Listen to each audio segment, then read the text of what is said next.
नमस्कार मो YouTube channel को आपण समस्त को स्वागत। आज भिडियो रे आमे डिस्कशन करिबा आमे जेतेबेले आम कोनोसी प्लॉट आम घर पई प्लॉट किनिया को जाउचे केउ केउ तथ्य ऊपर नजर पकेबा आसंतु जानिबा। सर्वप्रथमे आपण जेतेबेले भी प्लॉट किणुचंती आपणक प्लॉट लिटिगेशन फ्री हवा दरकार माने आपणक प्लॉट रे कोनोसी केस न चलथुवा दरकार। जदि आपण जानि पारु नांती ताहले आपण आपणक चिन्हा हो कोनोसी एडवोकेट को नहीं आपण जाई पारंती जहाँकि आपण प्लॉट को सब डॉक्यूमेंट वेरिफिकेशन करी से आपण कहि परिबे।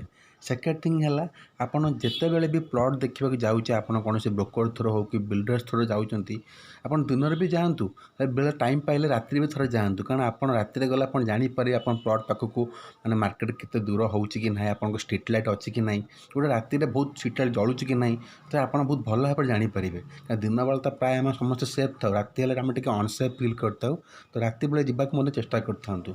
थर्ड थिंग है आपण प्लॉट टू नेशनल हाईवे माने आम एनएच केते दूर अच्छी कारण आपण स्कूल कॉलेज कोर्ट हॉस्पिटल सबकि आप देखा दरकार आपण प्लॉट टू ता केते दूर अच्छी। नंबर फोर्थ थिंग है आपण प्लॉट केते खालर अच्छी आप देखिए कारण वर्षा दिन पानी पानी जमी जाए प्लॉट मानक तो यही सब जिनस आप सब मन रखा उचित। आशा करुच्ची भिडियोटी आपको भल लगी लाइक सब्सक्राइब एंड शेयर करने को भूलिए। धन्यवाद।